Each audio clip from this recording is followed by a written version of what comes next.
Jika ada nilai yang disebutkan dalam Injil, kemungkinan itu ada, kenapa tidak? Itu mungkin memang firman Tuhan dalam Injil. Tapi, bagaimana dengan kesalahan ilmiah? Dan bagian yang tidak ilmiah, dapatkah Anda mengkaitkan ini dengan Tuhan? Saya ingin tegaskan lagi, bagi saudara-saudara saya yang Kristen, tujuan presentasi saya mengenai Injil dan ilmu pengetahuan ini tidak untuk melukai perasaan orang Kristen manapun. Jika selama presentasi saya menyinggung perasaan Anda, saya minta maaf. Tujuannya hanya untuk menekankan, kalau wahyu Tuhan tidak mungkin mengandung kesalahan ilmiah. Yesus berkata, carilah kebenaran, sebab kebenaran akan membebaskanmu. Kita punya kitab perjanjian lama dan kitab perjanjian baru, dan saat ini kita harus menjalankan kitab perjanjian terakhir, yaitu Quran yang agung. Sejauh yang dipikirkan oleh Dr. William Campbell, saya dapat lebih liberal dengannya, karena beliau telah menulis buku Quran dan Injil dari sudut pandang sejarah dan ilmu pengetahuan. Dia telah menyampaikan presentasinya dan juga dia seorang dokter medis. Saya harus bersikap formal dengannya. Sejauh yang dipikirkan saudara-saudara Kristen yang lain, saya mohon maaf jika saya melukai perasaannya.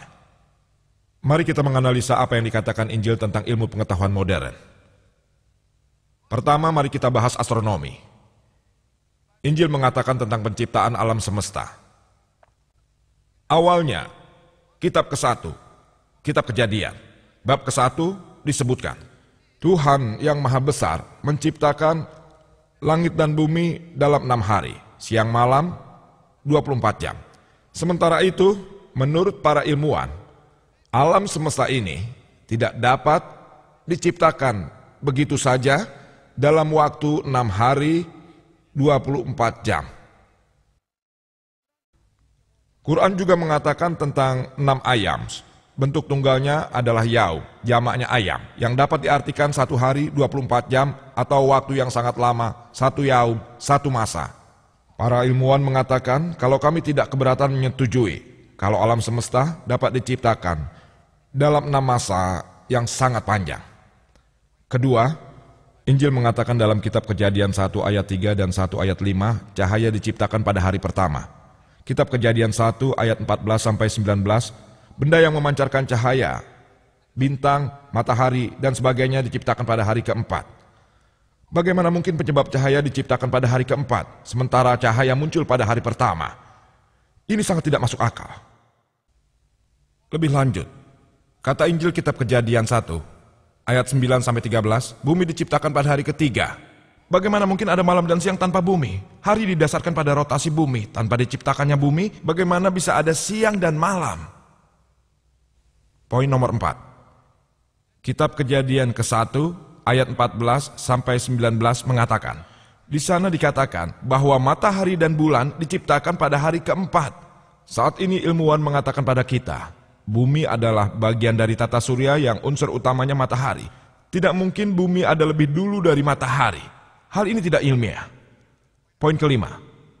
Injil mengatakan dalam kitab Kejadian 1, ayat 11-13, tumbuhan, empon-empon, semak belukar, pohon, mereka ciptakan pada hari ketiga, dan matahari. Kitab Kejadian 1, ayat 14-19 diciptakan pada hari keempat. Bagaimana mungkin tumbuhan bisa hidup tanpa cahaya matahari? Tidak benar kan? Poin nomor 6.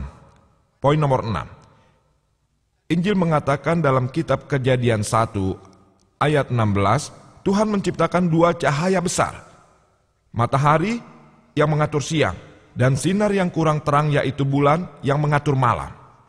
Terjemahannya yang tepat jika Anda mencermati teks Yahudi, lampulah. Lampu mempunyai cahaya sendiri. Dan jika Anda mencermati kedua ayat ini, kitab Kejadian 1 ayat 16-17, ayat 17 mengatakan, dan Tuhan yang Maha Besar meletakkan mereka di cakrawala untuk menerangi bumi. Untuk menerangi bumi. Ini menunjukkan bahwa matahari dan bulan mempunyai cahaya sendiri yang berlawanan dengan pengetahuan ilmiah yang kita pelajari sekarang ini. Ada juga beberapa orang yang bergabung dan mengatakan kalau 6 hari yang dimaksud dalam Injil sebenarnya mengacu pada zaman, masa dalam Al-Quran, bukannya 6 hari 24 jam. Hal ini tidak logis jika Anda membaca Injil malam, pagi, jelas yang dimaksud 24 jam. Bahkan jika kita menggunakan pendekatan yang sama, tidak masalah. Saya setuju dengan pendapat Anda yang tidak masuk akal. Namun hal ini hanya memecahkan masalah kesalahan ke-1, yaitu penciptaan 6 hari, dan kedua, yaitu penciptaan cahaya pada hari ke-1 dan bumi pada hari ke-3. Lalu, 4 lainnya belum dapat dipecahkan. Lebih lanjut dikatakan, jika periode 24 jam, mengapa tanaman dapat tumbuh selama 24 jam tanpa sinar matahari? Saya katakan baik. Jika Anda mengatakan kalau tanaman diciptakan sebelum matahari dan dapat tumbuh selama 24 jam, saya tidak keberatan. Tapi, Anda tidak dapat mengatakan pada saat hari-hari yang dimaksudkan adalah 24 jam, juga masa yang sangat lama. Anda tidak dapat mengacu pada keduanya. Jika itu masa yang lama, Anda memecahkan poin 1 dan 3, namun 4 poin lainnya masih belum terpecahkan. Jika hari yang dimaksud adalah 24 jam, Anda hanya memecahkan poin nomor 5, yang lainnya tidak. Ini tidak ilmiah. Saya mendengar Dr. William ingin mengatakan, itu masa yang lama, dan mengatakan kalau ada 4 kesalahan ilmiah atau katakan saja yang dimaksud adalah 24 jam sehari. Dan anggap saja hanya ada 5 kesalahan ilmiah dalam penciptaan alam semesta. Mengenai konsep bumi, beberapa ilmuwan telah menjelaskan bagaimana dunia akan berakhir. Ada dugaan-dugaan, beberapa di antaranya mungkin benar. Tapi beberapa juga mungkin salah. Apapun itu, apakah dunia akan musnah atau ada selamanya, keduanya tidak dapat terjadi secara bersamaan. Sangat tidak masuk akal. Namun inilah yang dikatakan dalam Injil. Disebutkan dalam Injil, dalam kitab Yahudi 1, ayat 10-11, dan kitab Zabur 102, 25-26, Tuhan Maha Besar menciptakan langit dan bumi, dan keduanya akan musnah. Benar-benar kebalikan dari yang disebutkan dalam kitab Pendeta 1 ayat 4 dan kitab Zabur 78, 69, bahwa bumi akan ada untuk selamanya. Saya mempersilahkan Dr. William Campbell untuk memilih yang mana dari kedua ayat tersebut yang tidak ilmiah. Yang pertama atau kedua. Salah satunya harus ilmiah. Tidak bisa keduanya. Dunia tidak mungkin pada saat yang sama abadi dan musnah, dan ini sangat tidak ilmiah. Mengenai langit, Injil mengatakan dalam Ayub 26 ayat 11, pilar langit akan bergetar. Quran mengatakan dalam surat Luqman 31 ayat 10, langit tidak memiliki pilar. Tidakkah Anda lihat? Kalau langit itu tidak mempunyai pilar. Injil mengatakan, kalau langit memiliki pilar, tidak hanya langit mempunyai pilar. Injil mengatakan dalam kitab pertama Samuel 2 ayat 8, juga kitab Ayub 9 ayat 6, dan kitab Zabur 75 ayat 3, bahwa bumi punya pilar. Marilah kita analisa apa yang dikatakan Injil dalam hal diet dan nutrisi. Injil dalam kitab Kejadian 1 ayat 29 bahwa Tuhan telah memberimu tanaman yang menghasilkan biji, pohon yang menghasilkan buah. Biji itulah sebagai daging untukmu. Versi internasional baru mengatakan, biji menghasilkan tanaman, dan tanaman menghasilkan buah, dan yang menghasilkan biji adalah makanan untukmu semuanya. Saat ini, bahkan orang awam pun tahu kalau ada tanaman beracun seperti beri liar, strici, datura, tanaman yang mengandung alkaloid, foliander, bakapoid. Dan kalau Anda makan, kemungkinan Anda akan mati. Bagaimana mungkin pencipta alam semesta dan umat manusia tidak tahu kalau Anda makan tanaman ini Anda akan mati? Saya harap Dr. Campbell tidak memberikan diet vegetarian pada pasien-pasiennya.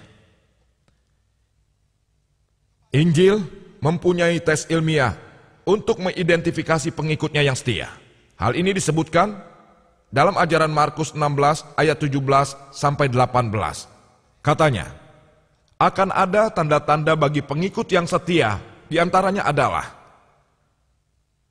dengan namaku, mereka akan dijauhkan dari setan dan mereka akan berbicara bahasa asing.